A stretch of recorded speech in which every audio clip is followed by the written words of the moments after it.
Face à la presse, ce lundi 11 décembre 2023, Patrick Mouyaya, ministre de la Communication et Médias, a donné les leçons de la tournée du candidat Félix Antoine Tshisekedi Tshilombo, président de la République à l'Est. Pour le 20 décembre prochain, les journalistes ont voulu savoir pourquoi Mouyaya sollicitait le vote en faveur du candidat numéro 20. Il a spécifié que Félix Antoine Tshisekedi a le Congo dans son ADN et mérite le choix des Congolais. Vous avez vu que le président de la République, depuis le début de cette campagne électorale, est en communion avec les Congolais partout où ils se trouvent.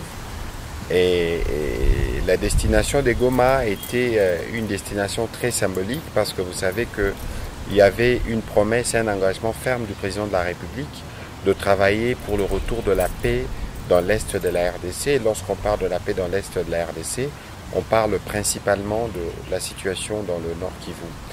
Et ici, la question principale, c'est la sécurité. La question principale, c'est la sécurité. C'est une question sur laquelle nous avons beaucoup travaillé. Je peux me permettre de vous rappeler que le président de la République lui-même, comme il avait promis, s'était installé ici, à Goma, en juin 2021, pendant à peu près 3 semaines, où il a suivi de près la situation. Et donc, nous arrivions avec le président ici, avec le cœur gros. Le cœur gros d'abord parce que nous avons de populations qui sont sous occupation, M23 Rwanda. Nous avons de populations qui sont déplacées. En plus, nous avons de populations qui ne pourront pas, au 20 décembre prochain, voter.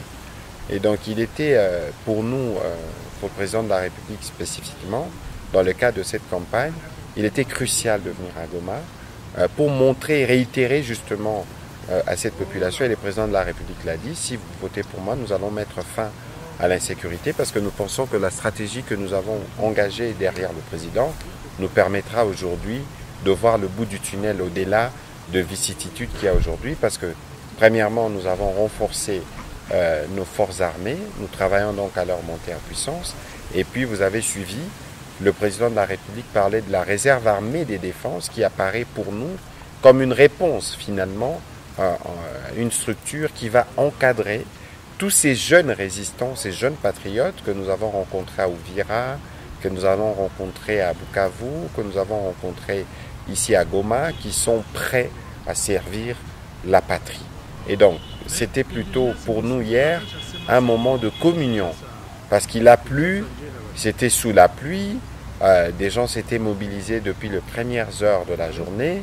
Nous avions traversé le lac, vous comptez les nombres d'heures pour arriver ici à Goma et je pense que nous étions très satisfaits. Le président de la République lui-même d'ailleurs, il a démontré à l'occasion de sa prise de parole.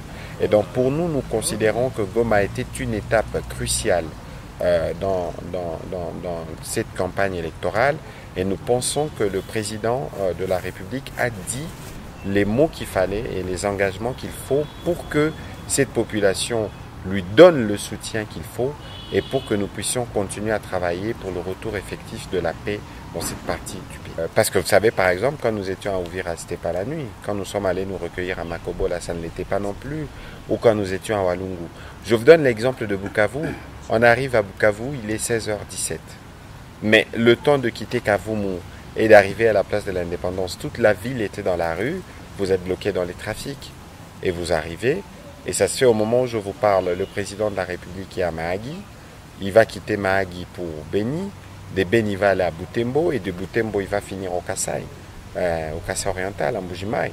Et donc, vous voyez que les intervalles du temps sont très courts parce que le pays est grand. Et parce que dans cette campagne, vous n'aurez peut-être pas encore remarqué que le président, c'est le candidat qui rencontre le plus de Congolais.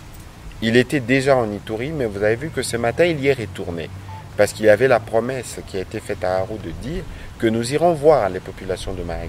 Et lorsque vous regardez les images de Mahagi, vous voyez la communion. Et il y a encore des choses qui nous touchent davantage parce que beaucoup de gens passent des heures. Ils s'impatientent, mais parce qu'ils veulent le voir, ils veulent l'écouter. Et pour la partie que je joins de cette campagne, partout où nous passons, c'est le même spectacle. Nous étions à Kamina, mais il pleuvait des cordes. Mais personne, ni lui, ni la population n'a voulu même utiliser un parapluie parce qu'on considérait que c'est un signe de bénédiction. Donc il faut considérer ici que ce n'est pas la météo qui nous arrête, ce n'est pas non plus le temps qui nous arrête, mais c'est surtout pour nous les moments de communion entre le président de la République et les Congolais qui, je l'espère, voteront massivement pour le dimanche. Il ne faut pas oublier que la campagne du président a été malheureusement décalée, tout au moins a bougé de 3 jours, parce qu'il y avait justement cette célébration, cette compassion que nous devions exprimer par rapport aux compatriotes qui étaient décédés après son passage au Congo central. Et donc nous faisons un peu la course au temps pour rattraper. Ici, il faut comprendre d'abord le concept Wazalendo comme le concept patriote. Il semble que c'est que ça veut dire nationaliste. Donc il faut regarder la question sous ces prismes-là. Et puis dans un deuxième registre, il y a une culture de la défense qui s'est enracinée ici. Depuis les génocides rwandais, depuis que cette partie du pays est touchée régulièrement par cette question des violences, des jeunes s'approprient le combat parce qu'il faut s'assurer que nous protégeons nos communautés. Évidemment, c'est un devoir qui devait être fait par les services de l'État, mais lorsque vous regardez le contexte et les difficultés que nous avons, lorsque des jeunes veulent défendre les territoires, il faut regarder la motivation des départs et surtout face à des égorgeurs. Vous avez en face de vous des égorgeurs, des terroristes, des violeurs qui viennent, qui déciment. Donc, personne ne peut rester insensible face à cela. Et si on a créé justement la réserve armée des défenses, c'est pour avoir une structure qui permette de les capter. Parce qu'il y a évidemment besoin d'encadrement. Parce qu'il y a toujours, dans des cas comme ça, des dérapages.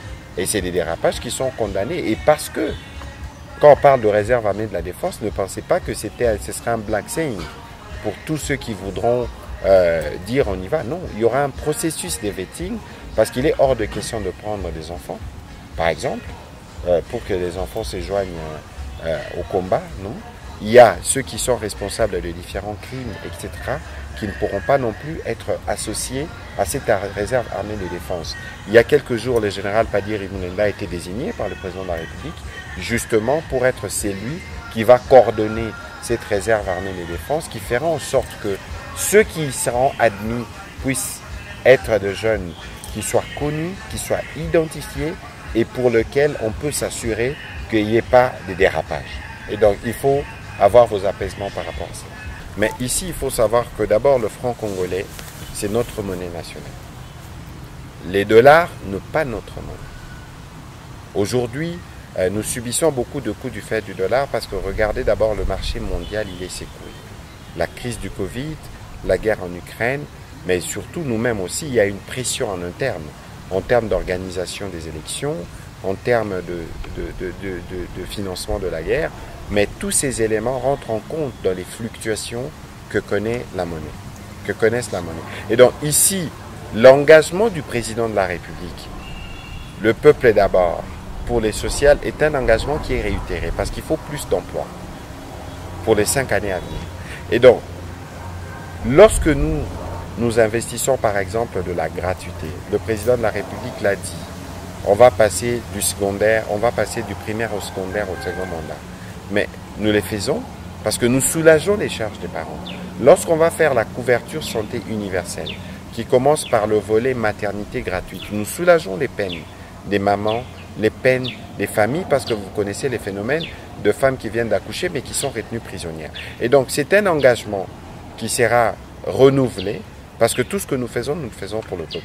Sur la situation spécifique du dollar, il y a des réunions qui sont en cours ou qui ont été tenues récemment par le président de la République lui-même, et il y a un travail qui s'est fait de manière assidue, notamment au niveau du ministère des Finances et de la Banque centrale, pour essayer de juguler cette question du taux de change qui nous touche parce que finalement, lorsque le taux change, toutes les poches des Congolais où qui s'y trouvent sont secouées. D'abord, il n'y a aucune situation que vous connaissez ici que nous ne connaissons pas. Peut-être que si nous ne sommes pas là physiquement, mais nous avons regardé par exemple hier, après le meeting de campagne, le président, nous l'avons assisté, était en réunion de sécurité jusqu'à minuit et demi, par là, jusque très tard dans la nuit. Parce que c'est des situations que nous suivons de près. Parce qu'il y a des gens qui pensaient même que le président de la République n'arriverait pas à Goma. Il y a des gens qui ont pensé que le président de la République ne dormirait pas à Goma. Parce que justement, on mène une stratégie où on veut montrer qu'on fait des pressions sur terrain, on envoie plus de troupes, on tue les plus, on fait le plus de bruit des armes, pour penser que cela pouvait être dissuasif pour le président. Pas du tout. Le président, s'il est venu ici, c'est pour vous rassurer. justement, que tout est mis en œuvre. Je ne voudrais pas revenir sur les différents fronts sur lesquels repose notre stratégie de combat, le front judiciaire, les fronts diplomatiques, les fronts médiatiques, les fronts économiques et les fronts militaires, pour retrouver la paix ici dans l'Est de la RDC. Malheureusement, pour arriver dans la paix, pour arriver à atteindre la paix, ça prend du temps, quel que soit le processus dans lequel nous évoluons. La présence du président de la République, c'était justement pour vous dire qu'il est avec vous et qu'il n'y a aucune peine que vous viviez dont lui ne ressent pas la peine. Nous l'assistons plusieurs fois à des réunions. Chaque fois que la question du Nord Kivu est abordée, il y a toujours une attention particulière à son niveau. Mais c'est justement parce qu'il faut terminer cette situation. Le président aurait pu prendre prétexte, comme certains d'ailleurs voulaient le lui suggérer, sur la situation de l'Est, pour dire on va postposer les élections parce qu'il faut finir la guerre. Mais on ne l'a pas fait. Pourquoi? Parce que nous pensons que pour régler dans la durée les problèmes du Congo, il faut que le président ait une confiance totale de sa population. C'est pour ça que nous voulons que les 20 décembre prochains, que les uns et les autres s'élèvent vraiment, qu'il pleuve, qu'il neige, qu'il vente, quelle que soit les tentatives de l'ennemi, quelle que soit la campagne des psychoses, vous devez vous lever pour aller voter pour le président. Parce que c'est lui qui, dans les conditions actuelles, est en mesure de donner des réponses aux problèmes qui sont les nôtres. Vous avez reçu des autres candidats ici, qui sont arrivés, ils se sont moqués des efforts que nous faisons pour la montée en puissance de notre armée. Ils se sont moqués de nos avions Sukhoi. Ils oublient que dans une armée, dans les forces aériennes, on a besoin des avions de différents types. Et ils racontent évidemment, ils font évidemment de la démagogie en promettant des F-16. Je peux continuer en disant qu'ils épousent totalement les discours des ennemis. Parce qu'ils comptent justement sur les ennemis pour être alliés. Mais lorsque vous dites que vous allez régler la situation dans l'Est ici, dans 6 mois, ça veut dire 2 choses. Soit que vous êtes complice de ceux qui nous font la guerre, de sorte que quand vous arriverez au pouvoir, vous allez négocier avec eux pour qu'ils vous donnent les répits qu'il vous faut. Soit que vous êtes ignorant des questions sur lesquelles nous travaillons pour ramener la paix. Parce que même si vous arrivez par hasard à être élu demain, vous ne renonceriez pas à votre arrivée au pouvoir, au processus diplomatique dans lequel nous sommes engagés. Sur quelle armée vous vous appuierez quand vous arriverez? C'est l'armée que nous sommes en train de reformer. Et donc, il y a bien évidemment une part de la campagne électorale dans ce qui est dit, mais lorsque vous êtes candidat et vous pensez pouvoir apporter des réponses durables aux problématiques qui durent depuis des années sur l'Est de la RDC, vous ne perdrez rien en étant un peu plus sérieux dans l'analyse des sujets. Nous recourons à des instructeurs pour former justement nos troupes rapidement parce que nous avons des besoins de répondre aux besoins, permettez la tautologie, de la défense du territoire. Vous les traitez des mercenaires exactement les discours de nos ennemis. Alors, le choix est clair. Il faut savoir pour qui voter le 20 décembre et ce sera le numéro 1. Il faut savoir, par exemple, lorsque vous allez sur les réseaux sociaux, vous allez voir qu'il y a des trolls que vous connaissez, rwandais, qui quotidiennement interfèrent sur nos questions électorales. Et ce sont les mêmes trolls qui répandent des fake news, des infox pour justement créer la psychose, s'aimer la psychose dans la population. Les instructeurs, tant que nous en aurons besoin pour assurer la montée en puissance de notre armée, ils seront là. Nous travaillons avec des instructeurs juifs qui ont même été israéliens, qui ont même été rappelés en Israël pour les besoins de la guerre. Je pense que vous avez suivi. Nous travaillons avec des anciens de la Légion étrangère de l'armée française qui sont là, certains sont des Roumains, je ne connais pas les détails de nationalité de tout ce monde-là, mais ils sont là en appui aux efforts que nous faisons. Parce qu'aujourd'hui, si nous voulons faire une formation classique des unités, qu'on ne vous trompe pas, nous passons par la coopération avec les autres pays.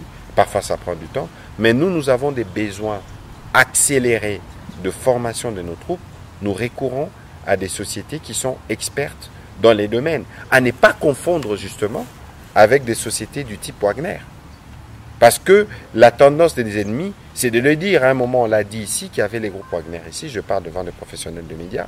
Vous n'allez retrouver aucune trace. Mais tout ceci, chère Merveille, a été fait parce qu'il y a un besoin d'assurer la montée en puissance rapide de nos forces armées pour que nous puissions être pleinement opérationnels et en mesure de faire la bataille qu'il nous faut pour assurer la préservation de l'intégrité de notre territoire.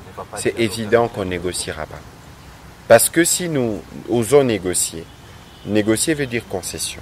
On ne peut faire aucune concession avec les terroristes. Parce que justement, les difficultés que nous rencontrons dans les terrains, c'est que vous avez des traîtres. Mais ces traîtres viennent d'où? Parce qu'on a fait par les passés des processus, des brassages, des mixages.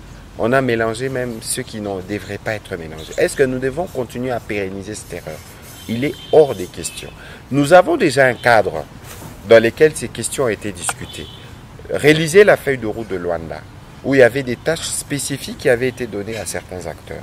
Aujourd'hui, chacun doit faire sa part dans le cadre de ces processus. Si justement nous on a voulu les départs de la force régionale, c'est parce que justement ils n'ont pas été en mesure de remplir la part de la responsabilité qui était la leur dans ces processus qui avaient été bien convenus.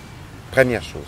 Deuxième chose, vous parlez des promesses du président. D'abord, je dois vous dire, celui qui ne fait pas des promesses ne s'engage à rien.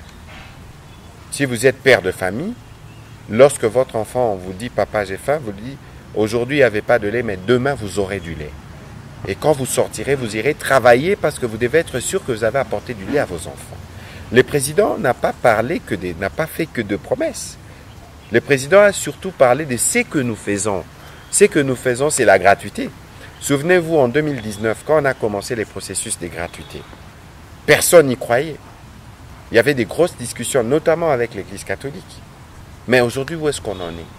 La gratuité, elle fonctionne ou elle ne fonctionne pas? Il ne faut pas oublier que ça répond à des besoins évalués à des millions d'enfants. Nous, on ne va pas venir dire que tout a fonctionné à la perfection, qu'il n'y avait pas eu des cas de plainte, mais aujourd'hui, la gratuité donne du résultat. De nombre de jeunes filles qui sont rentrées à l'école, de nombre de jeunes garçons qui y sont, et des nombres de parents qui sont soulagés. Parce que l'argent qui devait servir à payer les frais servent aujourd'hui à autre chose pour subvenir aux besoins des familles. Donc ça veut dire que nous avons gagné.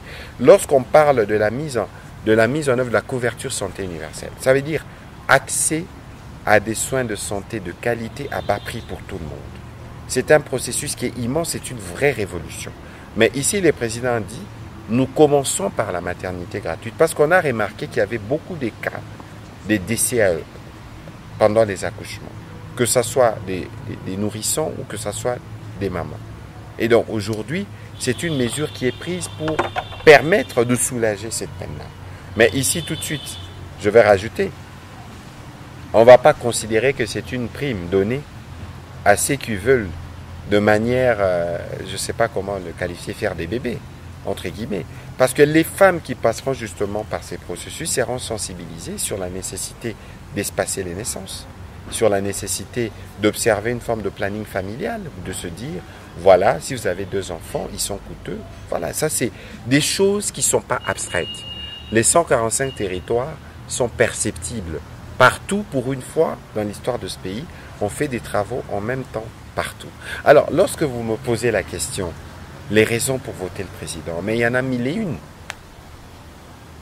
Et je réponds toujours à cette question en commençant par rigoler, parce que je l'ai dit à Lingala, président Lila Congolais, Balela, et le président est très attaché aux Congolais, est très attaché à la patrie, parce que les dévouements dont les présidents de la République font preuve ne peut être qu'une véritable preuve d'amour pour les Congolais et pour le pays. Premièrement. Alors, je peux vous égrener des raisons. Aujourd'hui, regardez par exemple, pour la première fois dans l'histoire de la RDC, nous avons une femme qui est gouverneure de la Banque centrale du Congo. Le président a été consacré champion de la masculinité positive. Pour la première fois, nous avons commencé depuis 1960 à construire des universités. Il y en a 5 en cours de construction. On en a rénové ici, je pense. l'Unigom et tout ça, on en a rénové ici. On en construit à Bunia, on en construit dans le Kassai. Ça, c'est pour les universitaires. Mais pour rester dans les cycles universitaires, il y a une société de transport qui a été créée pour être strictement destinée aux étudiants. Est-ce qu'il faut que je parle de sport? Ou est-ce qu'il faut que je parle de l'économie?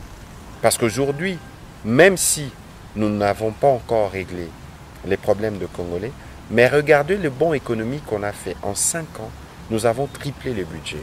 On est passé de 5,7 milliards à 16,1 milliards. Aucun pays au monde ne l'a fait.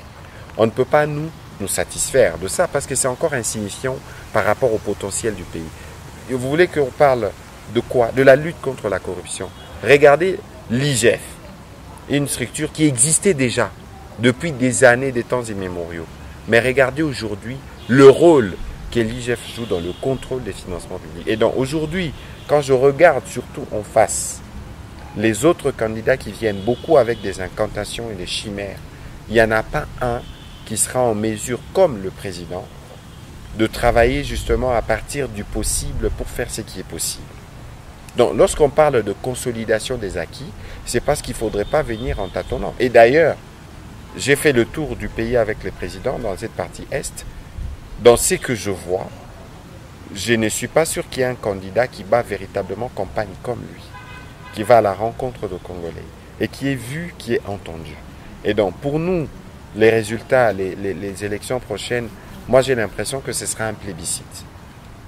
J'ai l'impression que ce sera un plébiscite parce que lorsque j'ai vu la ferveur de Goma, je repense à la ferveur de Bukavu, je repense à ce que j'ai vu à Kamina, ce que j'ai vu à Kalemi.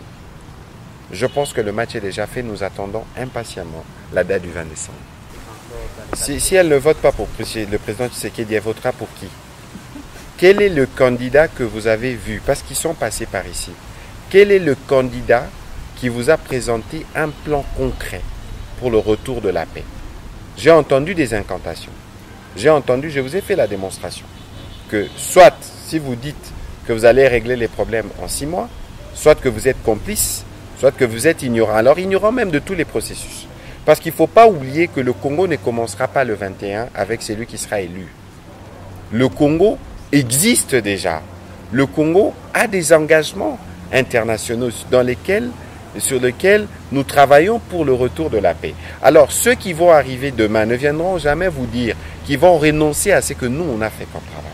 Donc, aujourd'hui, les populations du Nord Kivu, en général, ont un allié principal.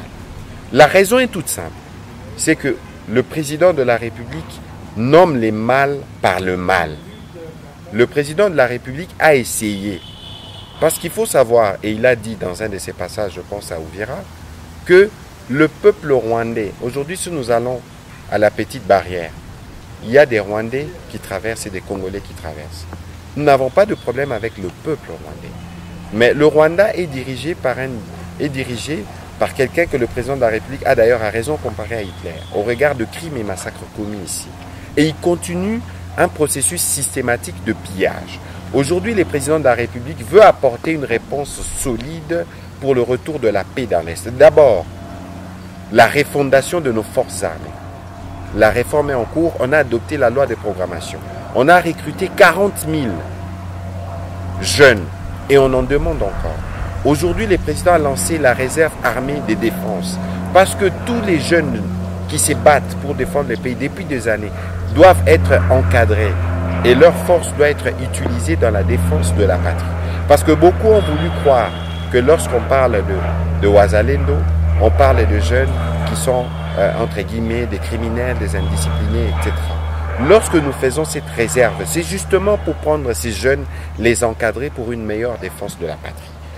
Parce qu'aujourd'hui aussi, au-delà de tout ce qui est fait comme effort au niveau de la relance de l'armée, au niveau de la restauration de la puissance des feux de nos forces armées, vous voyez vous-même que nous travaillons avec des instructeurs étrangers parce que nous sommes engagés dans des processus rapides. Le Nord Kivu figure dans l'agenda prioritaire du président. Regardez les travaux qui se font dans les cadres des infrastructures. Si justement dans la province du Nord Kivu, on veut faire beaucoup de manipulations, c'est parce qu'on pense que la stratégie que le président a mise en place est une stratégie qui, cette fois-ci, va nous permettre de sortir de cette spirale de violence. C'est pour ça que nous disons, le président dit non aussi aux discussions ou à une quelconque forme de négociation avec le M23. Non. Et donc aujourd'hui, en plus, il n'y a pas des meilleurs candidats qui viennent et qui a la maîtrise des sujets, des différents processus qui ont été engagés pour restaurer la paix dans cette partie du pays. Donc, toutes les populations du Nord Kivu doivent voter pour le président Tshisekedi parce que c'est celui qui connaît le mieux les problèmes, c'est celui qui a une stratégie claire pour nous permettre de régler de manière définitive ces problèmes d'insécurité dans l'Est du pays. Alors, sur les questions de Justin, d'abord, j'ai vu qu'il y avait beaucoup d'agitation autour de cette demande qui a été faite par la CENI. Mais vous savez que le processus électoral, le nôtre, est un processus qui est très sensible. Du fait d'abord de la complexité du pays, du fait du nombre de candidats et du fait de comment les hommes politiques réagissent face au processus électoral qui ne peut pas se faire sans difficulté. Je vous donne un exemple. La CENI reçoit des matériaux sensibles, des matériaux comme les bulletins de vote. Ce n'est pas des matériaux qui peuvent être stockés une semaine attendant leur déploiement. S'il y a une expression consacrée au niveau de la CENI, je crois que c'est des matériaux qui sont sensibles. Je trouverai peut-être la bonne expression. Qui fait qu'aujourd'hui, lorsque ces matériaux doivent être déployés, ils doivent être déployés dans des conditions optimales de sécurité pour qu'ils puissent être utilisés. Au moment où je vous parle, il y a évidemment des discussions en cours entre la CENI et les gouvernements pour que la question puisse être réglée et pour qu'au 20 décembre, le Congolais puisse répondre au rendez-vous électoral. Et donc, lorsque un candidat s'y propose, d'abord, premièrement, on ne peut pas être jugé parti, on ne peut pas se substituer au gouvernement. Même si on pense justement, parce qu'on a acquis de la fortune, encore qu'il faut qu'on interroge la manière dont on a acquis cette fortune, mais penser pouvoir faire le rôle de l'État, c'est de la manipulation. Et pourtant, il y a des réponses basiques qu'il faut arriver à donner.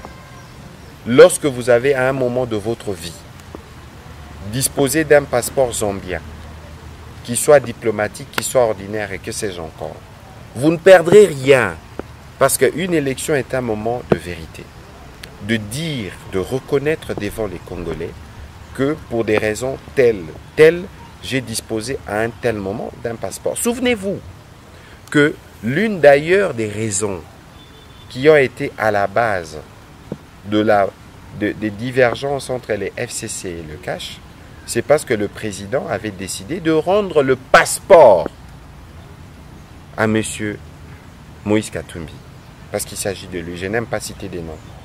Mais le président lui a rendu son passeport à lui. Mais comment il s'est déplacé alors, avant? Parce qu'il n'avait pas de passeport. Il utilisait quel passeport? Quand il est parti à Moscou, assister, il y a un papier d'article d'intelligence. Il y a des documents des chancelleries où on demande parce qu'on a utilisé. Le minimum, c'est de dire la vérité aux Congolais. Parce qu'il n'y a plus de débats sur la nationalité, parce que la Cour constitutionnelle l'a reconnu comme candidat, comme tous les autres candidats. Alors pourquoi, alors que le Congolais l'attendent de vous, pourquoi vous ne voulez pas dire la vérité? Parce que ces documents qui circulent, ces preuves accumulées dans les chancelleries existent. Alors, est-ce qu'on peut penser être dirigeant d'un pays et construire dans les mensonges, sans être en mesure de s'assumer, d'assumer ce qu'on est et ce qu'on a eu comme passé? Je pense qu'il gagnerait en ne disant pas que je ne disposais pas d'un passeport ou en essayant de s'expliquer, il gagnera en reconnaissant qu'à un moment, du fait de mes activités, du fait de ma présence là-bas, j'avais bénéficié d'un passeport pour ceci, pour cela, il s'en expliquera, les Congolais verront s'ils vont comprendre ou pas, mais les Congolais doivent connaître la vérité de celui qui aspire à être leurs dirigeants. Et bien au-delà, le CESAC a organisé les débats. D'ailleurs, le président de la République, nous l'avons accompagné, a participé, il a répondu pendant 1h30 aux questions. Je pense que c'est une occasion qui lui est offerte aussi comme candidat, j'espère qu'il la saisira, pour qu'il aille devant les médias, suivant un schéma bien spécifié, aller expliquer, si ce n'est pas le cas, le reste, ce qui est dit dans la foule, dans la masse, c'est simplement des incantations ou une volonté délibérée de désorienter les voix des Congolais. Alors, il y avait une autre dimension dans votre question. C'était la dimension, il y avait la dimension des questions candidats des étrangers. Alors, je veux revenir sur ça parce que il y a des gens de mauvaise foi. Et d'ailleurs, lorsque nous étions dans le Katanga, le président est beaucoup revenu sur la nécessité pour nous tous de préserver notre unité. Il a dit que nous sommes tous fils d'une même mère qui s'appelle la République démocratique du Congo. Il ne faut pas oublier que le moment de la campagne électorale, vous êtes des journalistes, c'est un moment des pics. C'est un moment intense de contradictions et de discussions parce qu'il y a besoin d'éclairer la lanterne des uns des autres. Chacun y vient avec évidemment ses arguments.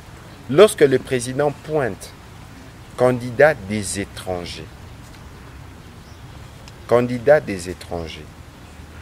mais c'est parce qu'aujourd'hui, le Congo, dans ce que nous subissons, il y a évidemment notre part des responsabilités, mais il y a toujours des mains étrangères qui veulent intervenir pour continuer. Regardez, le pape, quand le pape est passé par ici, le pape a dit « Sortez, ôtez vos mains de la RDC ». C'est des mains de qui, si ce n'est pas les mains des étrangers?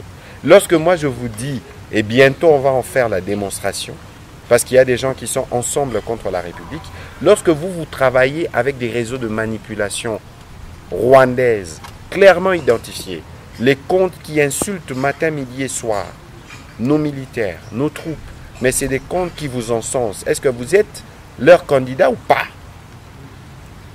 Lorsque vous prenez pour discours, les discours qui est tenus par ceux qui nous combattent et qui sont des étrangers, pour dire, voilà, nous avons des mercenaires alors que nous avons des instructeurs. Comment voulez-vous alors que les présidents ne les dénoncent pas? Lorsque nous savons que beaucoup préparent plus, regardez l'intensité de la campagne ici. Regardez les affiches. Est-ce que vous sentez que l'opposition s'était vraiment préparée pour cette élection? Nous savons tout ce qui prépare la contestation. Parce que sur les terrains des urnes, sur les terrains des idées, vous voyez que nous les battons à plate couture. Et sur les urnes, ce sera le cas. Ils préparent la contestation et ils comptent sur différents réseaux. Nous sommes au courant. Eh bien, le peuple congolais doit savoir que seule la CENI est l'organe habilité pour donner les résultats des élections. Il n'y a pas un autre organe, parce que ce n'est pas le travail des observateurs, qui qu'ils soient, de donner les résultats des élections. Sauf alors à vouloir s'aimer le trouble. Mais nous considérons que le 20 décembre est un rendez-vous historique. Quelqu'un a parlé des dialogues ici. Nous aimons dire que le 20 décembre, c'est le jour du dialogue. Le seul jour où le dialogue sera toléré entre les Congolais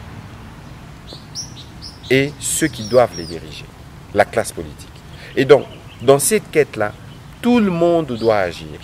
Et il faut que les gens sachent que la campagne électorale, quand elle va se terminer les 18, il y aura un 19, un 20 et un 21. Les Congo continuera. Les Congolais continueront d'à vivre. Vous serez journalistes. Ceux qui perdront doivent être des bons perdants. Ici, je vais terminer en disant, on nous regarde toujours sous des prismes de préjugés. Les gens pensaient que des candidats seraient exclus. On a fait, M. Kamitatou a fait la campagne de la loi Tchani. C'était les premiers qui disent c'est la congolité parce qu'il y a une volonté d'exclusion et tout le reste. L'honnêteté intellectuelle aurait voulu qu'ils reviennent et qu'ils disent qu'ils s'étaient trompés, qu'ils avaient raconté des choses fausses. Parce que vous ne pouvez pas construire sur du mensonge. De la même manière, on pensait que la Cour constitutionnelle serait utilisée pour bloquer Et aujourd'hui, peut-être que eux-mêmes savaient ce qu'ils avaient dans leur escarcelle. Lorsque nous voyons la révélation des médias sur la détention, parce que là, ça jette quand même un doute. Peut-être que si on avait fouillé davantage, on aurait trouvé, mais la question n'est plus celle-là. La question, c'est que nous sommes engagés dans une compétition électorale. Nous avons vu des gens raconter des choses qui ne tiennent pas. Nous attendons de voir encore d'autres candidats venir de manière claire, dans un schéma structuré, porter eux-mêmes leurs idées, leurs programmes, pour dire, voilà, peuple congolais, voici les schémas que nous vous proposons pour sortir de la pauvreté, pour sortir de la guerre et pour sortir de quoi que ce soit. Et il ne faut pas confondre ce que vous avez pu accumuler par les passés dans des circonstances que vous connaissez comme fortune personnelle. Il ne faut pas considérer que votre fortune personnelle suffira pour commencer à venir régler les problèmes du Congo, des avions, etc.